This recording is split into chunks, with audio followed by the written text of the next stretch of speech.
नमस्कार श्रोते हो, वृत्तविशेषच्या आजच्या भागात आपल्या सगळ्यांचं स्वागत आहे. आजच्या भागात आपण विकसित भारत युवा नेतृत्व संवाद VBYLD 2027 या महत्वाकांक्षी उपक्रमाची माहिती जाणून घेणार आहोत. भारताची युवा शक्ती ही देशाची सर्वात मोठी ताकद आहे. आजचा युवा केवळ रोजगाराच्या संधींचा शोध घेणारा नाही, तर नव्या भारताच्या निर्मितीत सक्रिय योगदान देण्याची क्षमता आणि इच्छाशक्ती बाळगणारा आहे. याच युवा शक्तीला नेतृत्व, नवोन्मेष आणि राष्ट्रनिर्मितीचं व्यासपीठ देण्यासाठी केंद्र सरकारच्या वतीनं विकसित भारत युवा नेतृत्व संवाद VBYLD 2027 या महत्वाकांक्षी उपक्रमाची सुरुवात झाली आहे. या उपक्रमाची सुरुवात झाली आहे विकसित भारत प्रश्नमंजुषेपासून. विकसित भारत चॅलेंज ट्रॅकचा हा पहिला टप्पा आहे. 15 ते 29 वर्ष वयोगटातील तरुण भारतीयांसाठी ही प्रश्नमंजुषा खुली आहे. 17 ऑगस्ट ते 30 सप्टेंबर 2026 या कालावधीत माय भारत अर्थात माय भारत पोर्टलवर डिजिटल पद्धतीनं आणि अनेक भाषांमध्ये ही प्रश्नमंजुषा आयोजित केली जाते आहे. प्रश्नमंजुषेत सहभागी होणाऱ्या तरुणांपैकी अव्वल 10% आणि जास्तीत जास्त 4 लाख स्पर्धक पुढील टप्प्यासाठी पात्र ठरतील.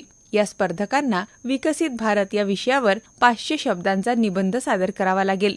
यानंतर सुरू होईल पुढचा आणि महत्वाचा टप्पा, विकसित भारत निबंध स्पर्धा. 5 ते 19 ऑक्टोबर 2026 दरम्यान होणाऱ्या या स्पर्धेतून निवडलेले तरुण जिल्हास्तरीय स्पर्धेकडे वाटचाल करतील. प्रत्येक जिल्ह्यातील सर्वोत्तम 50 निबंध प्रत्यक्ष सादरीकरणाच्या फेरीसाठी निवडले जातील. या सादरीकरणातून प्रत्येक जिल्ह्यातील 2 सर्वोत्तम स्पर्धकांची निवड राज्य किंवा केंद्रशासित प्रदेश स्तरीय VBYLD साठी केली जाईल. जिल्हास्तरीय स्पर्धा 10 ते 16 नोव्हेंबर दरम्यान होणार आहे. म्हणजेच एका प्रश्नमंजुषेपासून सुरू झालेला हा प्रवास जिल्हा, राज्य आणि त्यानंतर थेट राष्ट्रीय पातळीपर्यंत पोहोचणार आहे. 17 नोव्हेंबर ते 7 डिसेंबर 2026 दरम्यान राज्य आणि केंद्रशासित प्रदेश स्तरीय विकसित भारत युवा नेतृत्व संवाद आयोजित केला जाईल. जिल्हा स्तरावर निवड झालेल्या तरुणांना परिषद मंडळांसमोर आपल्या कल्पना मांडण्याची संधी मिळेल. त्यांच्या कामगिरीच्या आधारे राष्ट्रीय फेरीसाठी राज्य संघाची निवड केली जाईल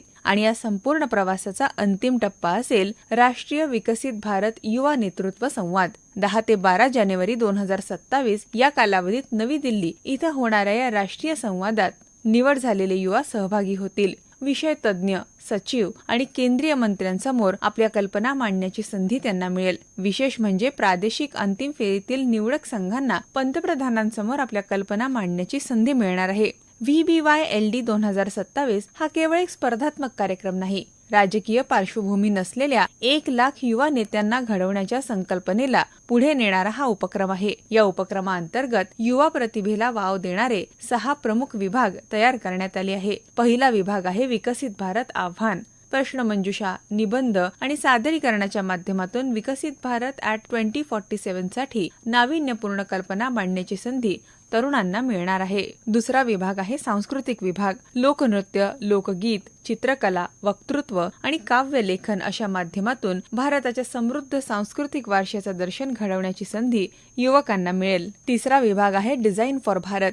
देशासमोरील प्रत्यक्ष विकासात्मक आव्हानांवर वापरकर्ता केंद्रित आणि व्यावहारिक उपाय विकसित करण्याची ही संधी राष्ट्रीय डिझाईन स्पर्धा आहे. चौथा विभाग हॅक फॉर सोशल कॉज. तंत्रज्ञानाच्या माध्यमातून सामाजिक आणि विकासाशी संबंधित समस्यांवर मोठ्या प्रमाणावर वापरता येतील असे डिजिटल उपाय विकसित करण्यासाठी तरुणांना प्रोत्साहन दिलं जाईल. पाचवा विभाग आहे युवा उद्योजक आवाहन. या युवा उद्योजकांना आपल्या स्टार्टअपच्या कल्पना आणि व्यवसाय आराखडे राष्ट्रीय विकासाच्या प्राधान्यक्रमांशी जोडून सादर करता येतील.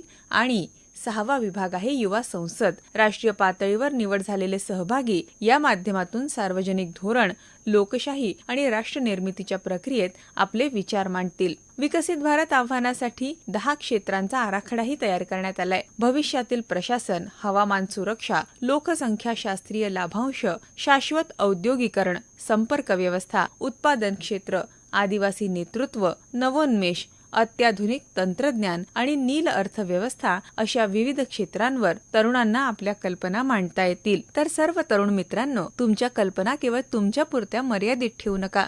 त्या देशाच्या विकासासाठी वापरण्याची ही संधी आहे. अधिक माहितीसाठी आणि सहभागी होण्यासाठी माय भारत पोर्टलला भेट द्या. वृत्तविशेषचा हा भाग आकाशवाणी नागपूरच्या प्रादेशिक वृत्त विभागाची निर्मिती होता. नमस्कार.